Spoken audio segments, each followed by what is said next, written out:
Hello and welcome back. तो रेनन Martin के complete grammar series में आपका एक बार फिर से बहुत बहुत स्वागत है।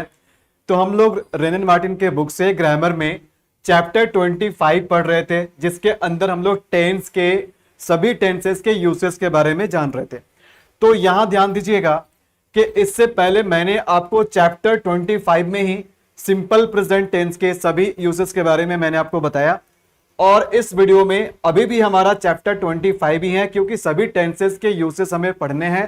तो एक ही वीडियो में सभी टेंसेस के यूसेस को बता पाना थोड़ा वीडियो बहुत बड़ा हो जाएगा और वैसे समझ में भी नहीं आएगा। तो हम लोग क्या कर रहे हैं, पार्ट बाई पार्ट करके अलग अलग टेंस के यूसेस जान रहे हैं। तो आज का वीडियो हमारा पार्ट 2 है, जिसमें मैं आपको दो टेंसेस के यूसेस के बारे में बताऊंगा, और इस वीडियो से आपको डिफरेंस भी पता चल जाएगा कि कॉन्टिन्यूअस टेंस और परफेक्ट कंटिन्यूअस टेंस में क्या डिफरेंस होता है। क्योंकि ये दोनों ही टेंस में कॉमन क्या है, ये दोनों ही टेंस में कॉन्टिन्यूअस वर्ड कॉमन है, यानी कंटिन्यूअस भी कंटिन्यूटी को शो करता है और परफेक्ट कंटिन्यूअस भी कंटिन्यूटी को शो करता है। तो जब दोनों में कंटिन्यूटी है तो फिर दोनों में क्या डिफरेंस है। तो इसलिए मैंने इन दोनों चीजों को एक साथ रखा है, ताकि दोनों को कंपेयर करके मैं बहुत अच्छे तरीके से समझा पाऊं और आपका जितने भी कंसेप्ट है, जितने भी डाउट है, सब अच्छे से क्लियर हो जाए। तो अगर आप भी रेनन मार्टिन के बुक से ग्रामर पढ़ना चाहते हैं, कंप्लीट प्लेलिस्ट में बना रखा हूं। अगर आप अभी तक प्लेलिस्ट को चेक नहीं किए तो प्लेलिस्ट को जाकर चेक कीजिए, आपको बिल्कुल फर्स्ट चैप्टर से वीडियोस मिल जाएंगे। तो चलिए स्टार्ट करते हैं present continuous and perfect continuous tenses. तो देखो, अब कंटिन्यूअस टेंस के यूज कहां होते हैं, किस तरह के एक्शन को बताने के लिए हम कंटिन्यूअस टेंस का यूज करते हैं। तो ध्यान दीजिएगा, present continuous tense is used, यानी प्रेजेंट कंटिन्यूअस टेंस का हम यूज करते हैं, कहां करते हैं, एन एक्शन, हम वैसे एक्शन बताने के लिए यूज करते हैं। An action going on, going on का मतलब क्या होता है, इसका मतलब होता है जारी रहना, मतलब कोई काम चल रहा है, मतलब अभी प्रोग्रेस में है, चल रहा है। तो गोइंग ऑन का मतलब होता है जारी रहना, यानी कंटिन्यू रहना। At the time of speaking, at the time of speaking का मतलब हो गया कि हमारे बोलने के समय में अगर कोई काम चल रहा है, कोई काम जारी है, तो समझ लेना है कि ये काम कंटिन्यूटी में है, यानी कंटिन्यूअस टेंस में है। जैसे श्रेया इज सिंगिंग नाउ, तो श्रेया जो है वो गा रही है। श्रेया कब गा रही है, Shreya is singing now, now का मतलब क्या हुआ, ये काम अभी हो रहा है, ये काम अभी चल रहा है। यानी ये बात हमने कब बोला, अभी बोला। तो क्या जब मैंने ये बात बोला तो उस समय काम खत्म हो चुका था या चल रहा है। तो अगर हमारे बोलने के समय पे, यानी at the time of speaking, अगर कोई काम चल रहा है तो हम लोग वैसे एक्शन को प्रेजेंट कंटिन्यूअस टेंस में ट्रांसलेट करेंगे। तो श्रेया इज सिंगिंग नाउ, हमें कैसे पता चला कि ये बात हमने अभी बोला। तो जरूर क्या होगा ना कि सेंटेंस में ही, जरूर सेंटेंस में ही आपको टाइम मिल जाएगा। देखो यहां पर क्या लिखा हुआ, नाउ लिखा हुआ। नाउ का मतलब हो गया एट द मोमेंट, अभी की बात हो रही है। He is sleeping at the moment, यानी इस क्षण, यानी इस वक्त क्या है, वह अभी सो रहा है। यानी अभी जब हमने ये बात बोला तो उसके सोने का काम खत्म हो गया, या अभी भी चल रहा है, भाई अभी भी चल रहा है।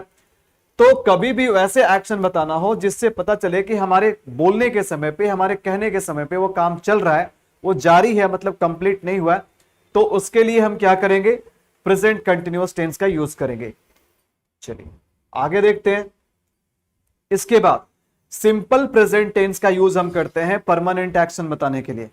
लेकिन वही देखा जाए तो कंटिन्यूअस टेंस का हम यूज करते हैं टेम्पररी एक्शन के लिए। टेम्पररी का मतलब कोई भी ऐसी चीज जो अभी चल रही हो, अभी आप उस चीज को कर रहे हैं, लेकिन आप हमेशा उस चीज को नहीं करेंगे, तो उसी को हम बोलते हैं टेम्पररी एक्शन।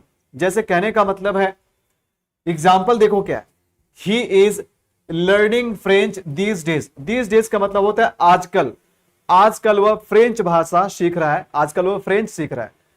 तो कब सीख रहा है भाई, आजकल सीख रहा है। मतलब क्या वो जिंदगी भर फ्रेंच भाषा सीखेगा, नहीं ना, आजकल सीख रहा है। We are working on this project nowadays, हम लोग आजकल इस प्रोजेक्ट पे काम कर रहे हैं, मतलब हमेशा इस प्रोजेक्ट पे काम नहीं करेंगे, लेकिन ये टेम्पररी एक्शन है। तो टेम्पररी एक्शन का मतलब कोई काम हमारे बोलने के समय पे जारी हो भी सकता है, जारी नहीं भी हो सकता, लेकिन वो एक टेम्पररी एक्शन का पार्ट है। तो टेम्पररी एक्शन बताने के लिए भी हम क्या करते हैं, प्रेजेंट कंटिन्यूअस टेंस का यूज करते हैं। ठीक है, चलिए और क्या यूज इसके हो सकते हैं। तो उससे पहले देखो क्या है, अभी तो मैं बोलकर समझा रहा हूं कि ये टेम्पररी एक्शन है, ये परमानेंट एक्शन है, ये हैबिचुअल एक्शन है, लेकिन जब आप एक्सरसाइज लगाओगे, आप टेस्ट लगाओगे ग्रामर का, तो उस समय आपको खुद ही समझना पड़ेगा कि वो टेम्पररी एक्शन की बात कर रही है या फिर वो परमानेंट एक्शन है। ये कैसे पता करेंगे? तो देखो, किसी भी सेंटेंस में हम बिना टाइम के टेंस को डिसाइड नहीं कर सकते हैं, because time decides the tense.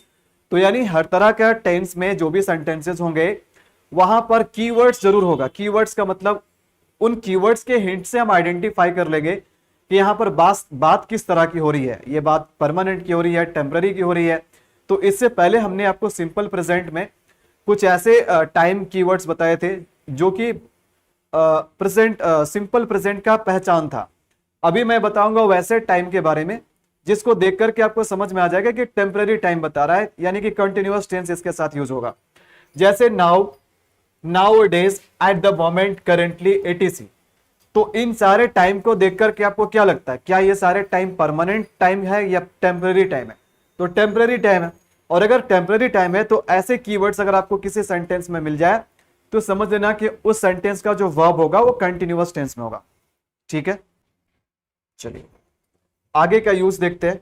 देखो, मैंने पहले भी आपको बताया कि फ्यूचर बताने के कई सारे तरीके होते हैं। सिंपल प्रेजेंट से भी हमने फ्यूचर पढ़ा, यानी सिंपल प्रेजेंट भी फ्यूचर बताता है। भाई कैसा फ्यूचर? भविष्य की कोई भी ऐसी एक्शन जो कल होगा, परसों होगा, 1 महीने बाद होगा, 2 महीने बाद होगा, 1 साल बाद होगा, लेकिन उसकी टाइम जो है ना वो प्रेजेंट में फिक्स कर ली गई है, पहले से वो शेड्यूल है, रूटीन है। तो उसके लिए हम भले वो एक्शन फ्यूचर का होगा बट हम सिंपल प्रेजेंट टेंस का यूज करते हैं।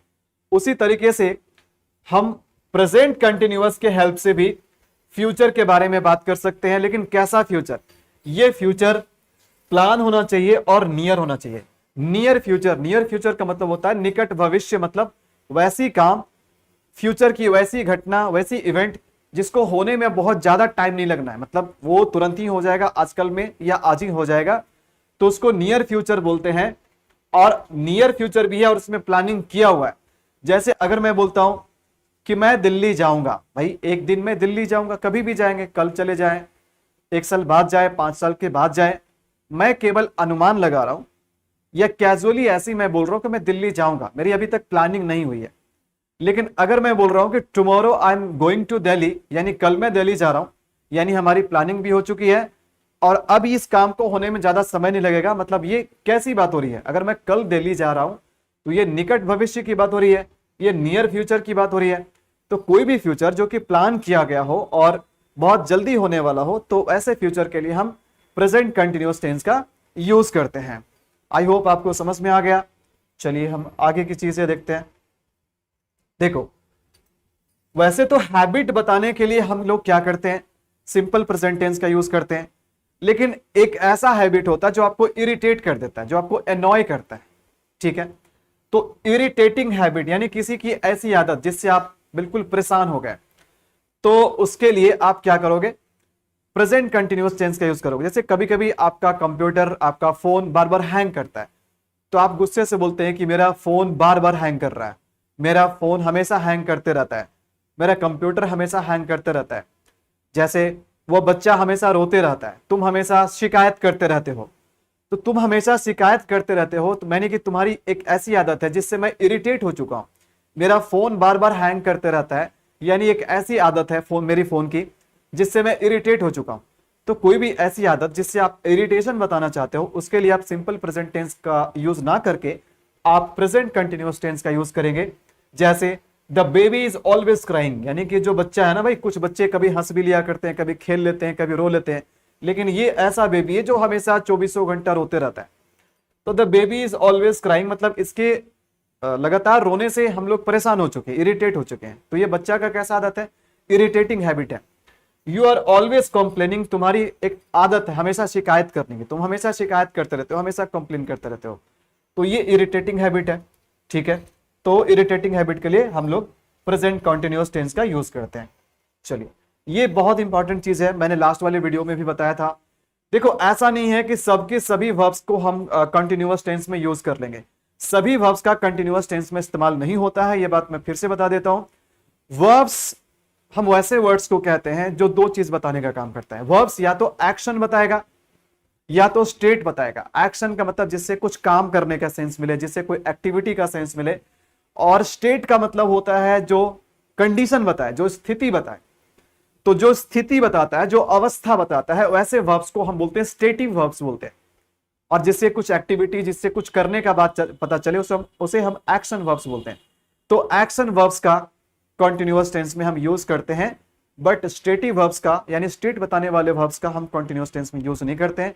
तो स्टेटिव वर्ब्स के क्या क्या कैटेगरी हो सकते हैं, मैं कैटेगरी एक बार पहले आपको बता देता हूं।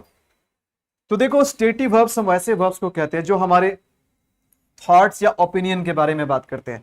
जैसे एग्री करना, एग्री कैसा वर्ब है? ये स्टेटिव वर्ब्स है। ये जो है ना, ये स्टेटिव वर्ब का एक लिस्ट है, कैटेगरी वाइज लिस्ट है। तो आप इसको समझेंगे, ध्यान से देखिएगा। तो एग्री करना, देखो एग्री करना क्या? स्टेट ऑफ माइंड है, हमारी दिमाग की स्थिति है, हम किसी से सहमत हो रहे हैं तो क्या हमारा स्टेट ऑफ माइंड है। बिलीव हो गया, किसी को विश्वास करना, ट्रस्ट करना, इमेजिन करना। नो, किसी को जानना। अगर आप किसी को जानते हैं ना, तो किसी को जानना, किसी को पहचानना, ये कोई एक्शन नहीं है, ये आपका स्टेट ऑफ माइंड है। मीन, किसी चीज का मतलब रखना, अर्थ रखना, रिमेंबर, है ना, सस्पेक्ट, थिंक, अंडरस्टैंड। तो ये सारे वर्ब्स जो है स्टेटिव वर्ब्स है, और ये थॉट्स एंड ओपिनियन के कैटेगरी में आते हैं। अब बात करते हैं फीलिंग या इमोशन बताने वाले वर्ब्स, जैसे कि like, dislike, love, prefer, want, wish. आप कोशिश करोगे इन वर्ब्स का कॉन्टिन्यूअस टेंस में यूज नहीं करेंगे। उसके बाद सेंसेस, जो हमारे सेंस और परसेप्शन से रिलेटेड वर्ब्स होते हैं, जैसे कि अपीयर होना, बी को हम यूज नहीं करते हैं। Feel, hear, look, see, seem, smell, taste, यानी वैसे भी वर्ब्स जो हमारे 5 सेंस ऑर्गन से परफॉर्म होते हैं, जैसे देखना, सुनना, है ना, स्मेल करना, फील करना। ये सारे वर्ब्स का हम कंटिन्यूअस टेंस में यूज नहीं करते हैं। पोजीशन और मेजरमेंट बताने वाले वर्ब्स, जैसे कि belong, have, measure, own, possess, weigh, ये सारे वर्ब्स जो है ना, ये स्टेटिव वर्ब्स है। और स्टेटिव वर्ब्स इतना अगर आपको लिस्ट याद नहीं भी रहे, मत याद करो, याद करने में बोलता भी नहीं हो, ठीक है। चीजों को समझने से आपके कंसेप्ट क्लियर होगी, रटने से नहीं। स्टेटिव वर्ब से किसी एक्शन के बारे में पता नहीं चलता है, बस वो किसी अवस्था के बारे में बात करता है, किसी कंडीशन के बारे में बात करता है, हमारे स्टेट ऑफ माइंड, हमारे सोच के बारे में बात करता है। वो कभी एक्शन नहीं हो सकता, और ऐसे वर्ब्स को हम कंटिन्यूअस टेंस में यूज नहीं करते हैं। आइए एग्जाम्पल से जानते हैं। एग्जाम्पल से कोई बात हमें बहुत बेहतर तरीके से समझ में आता है। अब देखो, यहां पर मैंने एक ही सेंटेंस को दो अलग अलग टेंसेस में लिखे हैं, यानी कि एक टेंस में ये गलत होगा, एक टेंस में सही होगा। देखो, हमने लिखा हनी इज टेस्टिंग स्वीट। अब देखो, कभी आप हनी खाए हो, कभी आप शहद खाए हो? मुझे बताना, शहद का स्वभाव मीठा होता है या फिर मीठा नहीं होता है? भाई मीठा होता है। तो शहद का स्वाद मीठा होना, ये अपने आप में क्या, उसकी स्थिति है, उसका स्टेट है। शहद का मीठा होना, स्वभाव में मीठा होना, ये तो कोई एक्शन नहीं है, ये उसका स्थिति है। और स्थिति बताने वाले वर्ब्स का कंटिन्यूअस टेंस में हम यूज नहीं करते हैं। तो अगर आप इस सेंटेंस को कंटिन्यूअस टेंस में लिख रहे हैं, तो ये सेंटेंस सरासर गलत है, बिल्कुल गलत है। आप इसको कंटिन्यूअस टेंस में ना लिख करके आप इसको किस में लिखोगे? सिंपल प्रेजेंट में लिखोगे, ये सही है। हनी टेस्ट स्वीट एक तरह से इसका परमानेंट स्वभाव को भी बताता है। तो जहां पर भी परमानेंट वाली बात आ जाए ना, वहां सिंपल प्रेजेंट का यूज करना। जहां टेम्पररी बात आए, वहां कंटिन्यूअस टेंस का यूज करना। उसके बाद he is having a car. अच्छा, अपने पास एक कार रखना, ये क्या दिखाता है? ये पोजीशन दिखाता है। मैंने बताया पोजीशन बताने वाले भी वर्ब्स आते हैं। पोजीशन का मतलब होता है अधिकार, यानी आपके पास कोई चीज है, उसका मालिक आप है, वो आपके ऑनरशिप में, उसको हम पोजीशन कहते हैं। तो उसके पास एक कार है, तो उसके पास में कार होना, या फिर मेरे पास एक कार है, तो अपने पास कार रखना, ये हमारी हैसियत शो करती है, हमारी स्टेट शो करती है, या फिर ये कोई एक्शन है? भाई एक्शन तो नहीं हो सकता है, ये हमारी स्थिति को शो कर रहा है कि मेरे पास एक कार। तो स्थिति बताने वाले वर्ब्स को अगेन हम कंटिन्यूअस टेंस में यूज नहीं करेंगे। तो he is having a car बिल्कुल गलत है, आप इसको सिंपल प्रेजेंट में बनाइए, he has a car, he has a car. तो आई होप कि आप इन बातों को ध्यान रखेंगे, क्योंकि ऐसे क्वेश्चंस आ जाते हैं आपके टेस्ट पेपर में, एग्जाम्स में। हाँ, एक बात देखो, जैसे यहां पर जो वर्ब टेस्ट है या इवन हैव है, क्या ऐसे वर्ब्स को हम कभी भी कंटिन्यूअस टेंस में यूज नहीं कर सकते? भाई बिल्कुल कर सकते हो। अभी जो मैंने स्टेटिव वर्ब्स का लिस्ट बताया, उनमें से बहुत सारे वर्ब्स का यूज स्टेटिव वर्ब्स की तरह भी होता है और एक्शन वर्ब्स की तरह भी होता है। तो अगर इन लिस्ट में से कुछ वर्ब्स अगर आपको टेम्पररी एक्शन की तरह काम करे, अगर वो स्टेट ना बता करके वो टेम्पररी एक्शन की तरह काम करे, तो बेशक आप ऐसे वर्ब्स को भी कंटिन्यूअस टेंस में यूज कर सकते हो। तो इसका देखो, इसके लिए क्या होना चाहिए, सबसे पहली बात ये स्टेट ना बता करके टेम्पररी एक्शन बताए, या फिर इसका मीनिंग चेंज हो जाए। तो अगर मीनिंग चेंज हो जाएगा तो फिर आप इसको कंटिन्यूअस टेंस में लिख सकते हो। जैसे देखो, अभी मैंने एक सेंटेंस यहां लिखा, जैसे हमने सेंटेंस लिखा she is testing the honey, she is testing the honey. अब देखो अगेन यहां पर हमने टेस्ट वर्ब को कंटिन्यूअस टेंस में लिखा। अभी इससे पहले हनी इज टेस्टिंग स्वीट, ये सेंटेंस अपने आप में गलत था, क्योंकि आप टेस्ट को यहां पर कंटिन्यूअस में यूज नहीं कर सकते हो, क्योंकि ये एक कहीं ना कहीं ये स्टेट बता रहा है। क्योंकि सेंटेंस का पूरा पढ़ोगे तो सेंटेंस के स्वभाव से पता चल जाएगा कि स्टेट बता रहा है। लेकिन हमेशा किसी चीज को रट करके मत चलना। देखो यहां पर भी टेस्ट को कंटिन्यूअस में यूज किया जा रहा है, तो क्या ये भी सेंटेंस गलत है? नहीं, ये सेंटेंस गलत नहीं है, ये सेंटेंस 100% सही है, 100% सही। भाई क्यों सही है? क्योंकि ये कोई परमानेंट स्थिति नहीं बता रहा है, ये एक टेम्पररी एक्शन बता रहा है कि वो हाथ पे या किसी प्लेट में या चम्मच से वो हनी ले चुकी है और हनी को टेस्ट कर रही है। तो हनी को टेस्ट करना, क्या वो जिंदगी भर हमेशा वो हनी टेस्ट करती है? नहीं ना, ये तो टेम्पररी एक्शन की बात कर रहा है। तो अगर यही स्टेटिव वर्ब्स अगर टेम्पररी एक्शन की बात करें तो आप इसको कंटिन्यूअस में यूज कर लो, कोई दिक्कत नहीं है। बात समझ में आ रही है? एक एग्जांपल और, जैसे हमने लिखा आई एम हैविंग डिनर, मैं डिनर कर रहा हूं। अब देखो यहां पर मैंने आपको क्या बताया कि हैव एक स्टेटिव वर्ब होता है, पोजीशन शो करता है, और ऐसे वर्ब को हम कंटिन्यूअस में यूज नहीं कर सकते। इसलिए मैंने ये वाला सेंटेंस आपको गलत बताया, क्योंकि आप हैव को हैविंग में यूज नहीं कर सकते हो। लेकिन यहां पर हमने फिर से ये हैविंग लिखा, यानी कि कंटिन्यूअस टेंस में लिखा है। तो क्या ये सेंटेंस सही है? भाई बिल्कुल सही है। क्यों सही नहीं होगा बताओ? क्योंकि अब इसका मीनिंग वो नहीं है, अब इसका मीनिंग चेंज हो गया।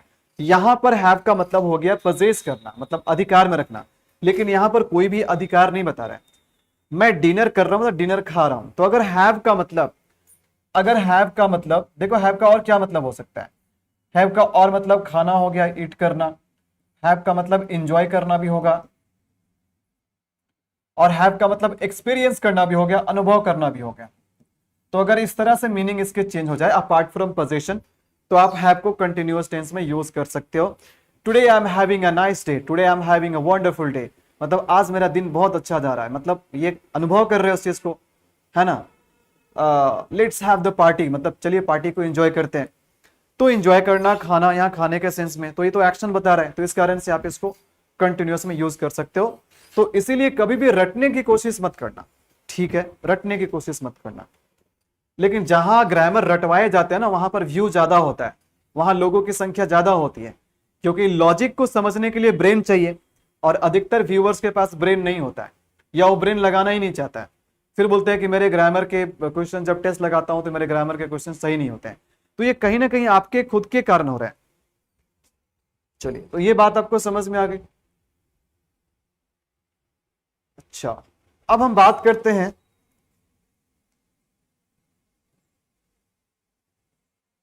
हाँ, देखो तो अब हम यूजेस के बारे में अगर बात करें तो अब हम जान लेते हैं परफेक्ट कंटिन्यूअस टेंस। देखो प्रेजेंट कंटिन्यूअस टेंस का यूज तो आप देख लिए। अब हम बात करते हैं, इसका तो बात हो गया, अब हम बात करते हैं प्रेजेंट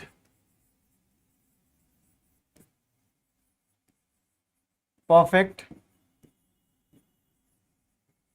कॉन्टिन्यूअस टेंस। अब हम इसके यूसेज पे बात करते हैं, ठीक है, इसके यूसेज पे बात करते हैं। रूल्स वाली चीजें सारा पहले वाले वीडियो में मैंने बता दिया है कि कंटिन्यूअस का रूल क्या होता है, परफेक्ट कंटिन्यूअस का रूल क्या होता है। रूल का मतलब स्ट्रक्चर। अभी हम बात कर रहे हैं यूसेज पे। तो देखो दोनों चीज कंटिन्यूअस है, प्रेजेंट कंटिन्यूअस और प्रेजेंट परफेक्ट कंटिन्यूअस, दोनों कंटिन्यूअस है। बट दोनों में फर्क क्या है? दोनों में फर्क बस इस बात का है कि काम, देखो दोनों में कॉमन क्या है, दोनों में काम चल रहा होता है, दोनों में काम जारी है, दोनों में काम जारी है। लेकिन कंटिन्यूअस में हमें स्टार्टिंग टाइम पता नहीं होता है कि काम कब शुरू हुआ था। जैसे अगर मैं बोल रहा हूं कि राहुल क्रिकेट खेल रहा है, राहुल क्रिकेट खेल रहा है या फिर वह सो रहा है? वह सो रहा है। भाई उसने सोना कब शुरू किया था पता है आपको? नहीं पता है, लेकिन हाँ इतना पता है कि काम चल रहा है। तो अगर कोई काम चल रहा है लेकिन आपको यह नहीं पता कि काम शुरू कब हुआ था, तो वो कंटिन्यूअस टेंस है। लेकिन अगर कोई काम चल रहा है और आपको पता है कि वो काम शुरू कब हुआ था, यानी कि आपको स्टार्टिंग टाइम भी पता है कि शुरू कब हुआ था, तो वो क्या हो जाएगा? वो परफेक्ट कंटिन्यूअस हो जाएगा। सिंपल सी बात, जैसे मैं बोलूंगा ना, मैं बोलूंगा वे लोग एक घर बना रहे हैं। वे लोग एक घर बना रहे हैं, यानी घर बनाने का काम चालू है। आपको पता है कि उसने घर बनाना कब शुरू किया था? कल शुरू किया था, परसों किया था, 2 महीने पहले किया था, 2 साल पहले किया था?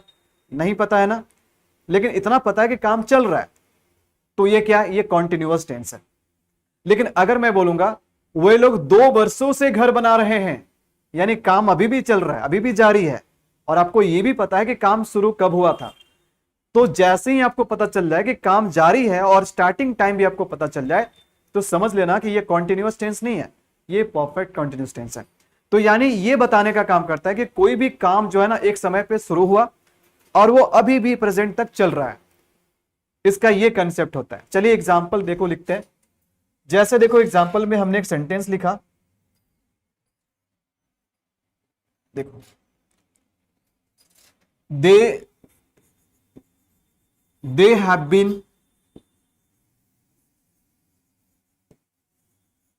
बीन बिल्डिंग अ हाउस, एक घर बना रहे, अ हाउस फॉर 2 years, 2 साल से घर बना रहे हैं। वे लोग 2 साल से घर बना रहे हैं। तो यहां पर कौन सा टेंस यूज हुआ है? परफेक्ट कंटिन्यूअस टेंस, यानी इसमें परफेक्ट भी है और इसमें कॉन्टिन्यूअस भी है। परफेक्ट हम किसको बोलेंगे? जिसमें काम कंप्लीट होता है। परफेक्ट का मतलब जहां पर कंप्लीटनेस का सेंस दे, और कॉन्टिन्यूअस का मतलब जहां पर काम इनकम्प्लीट हो, जहां काम कंप्लीट ना हो। तो सिंपल सी बात है, इसमें परफेक्ट की बात भी है और कॉन्टिन्यूअस की भी बात है, यानी कि यहां पर कुछ काम कंप्लीट भी होगा और कुछ काम कंप्लीट नहीं होगा। तो सिंपल सा बात मुझे ये बताओ कि अगर वे लोग 2 साल पहले घर बनाना शुरू किए थे और अभी भी घर बना रहे हैं, तो ठीक है भाई, तो अभी भी घर बनाने का काम चालू है। लेकिन इतना तो पक्का बात है ना कि 2 साल में भाई कि घर थोड़ा सा भी नहीं बना होगा, बिल्कुल बना होगा। 2 साल में कई सारे रूम बन चुके होंगे, छत बन चुका होगा, तो जिसमें आधा काम कंप्लीट होने का भी सेंस हो और आधा काम चल रहा हो, इसका भी सेंस हो, तो वहां पर हम हमेशा परफेक्ट कंटिन्यूअस टेंस का यूज करते हैं। तो पहले कैसे हम आइडेंटिफाई, दोनों में कैसे हम डिफरेंस को पहचानेंगे कि कंटिन्यूअस और परफेक्ट कंटिन्यूअस में डिफरेंस क्या है?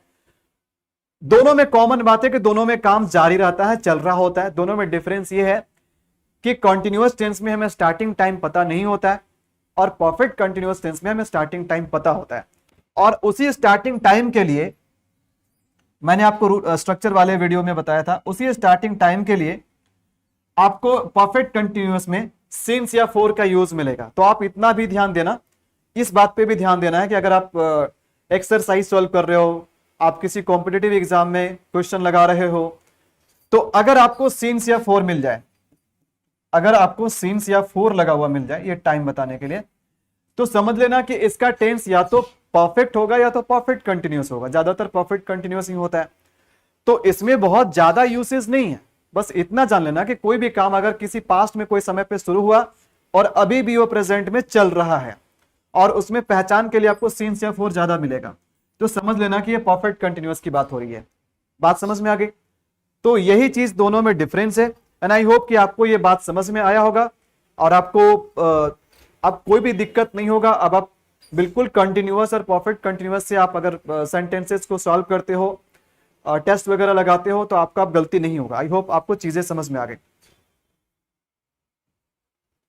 सर आपके आगे का वीडियो कहां से देखे? I am a new student. First of all welcome back, most welcome to our channel. और आगे के वीडियो कहां से देखें? देखो आगे के वीडियोस देखने हैं तो आप प्लेलिस्ट पे जाइए, प्लेलिस्ट में सारे वीडियोस मिल जाएंगे, ठीक है। और अगर आप अभी तक हमारे टेलीग्राम चैनल को ज्वाइन नहीं किए तो टेलीग्राम चैनल को ज्वाइन कर लीजिए, लिंक आपको नीचे डिस्क्रिप्शन में मिल जाएगा, या जो नाम हमारे यूट्यूब चैनल का है उसी नाम को सर्च कीजिएगा टेलीग्राम पे और सर्च करके आप ज्वाइन कर सकते हैं। ठीक है, वहीं पर मैं वीडियोस के लिंक, पीडीएफ्स और जो भी न्यूज़ एंड नोटिफिकेशन होता है मैं वहीं पर डालता हूँ। ठीक है, तो कैसा लगा वीडियो आपको? आई होप आपको अच्छा लगा होगा। ठीक है, अच्छा लगा हो तो लाइक कीजिए, अगर लाइक नहीं करते हैं तो नहीं लाइक करना भी एक प्रकार का प्यार होता है जो आप हमें देते हैं। ठीक है, बाकी आपसे मिलेंगे टेंस के अगले पार्ट में, थोड़ा सा चलेगा, ऐसा नहीं कि एक ही पार्ट में मैं कंप्लीट कर दूं, अलग अलग पार्ट में अलग अलग टेंसेस के मैं यूसेस बता रहा हूं। तो मिलते हैं आपसे चैप्टर नंबर 25 में ही टेंस के अगले पार्ट के साथ, यानी कि अगले टेंस के यूसेस के साथ, जिसमें हम प्रेजेंट परफेक्ट और सिंपल पास्ट दोनों को मिलाकर के पढ़ेंगे। बहुत ही इंटरेस्टिंग वीडियो होने वाला है, क्योंकि मैं दोनों को मिलाकर के इसलिए पढ़ाऊंगा क्योंकि दोनों में कुछ बातें कॉमन है और कुछ चीज अलग है, और इसी कारण से दोनों में कंफ्यूजन होती है, जैसे कि यहां पर था कंटिन्यूअस और परफेक्ट कंटिन्यूअस में। तो please don't miss the next video. तो मिलते हैं आपसे अगले वीडियो में। Till then it's a good bye.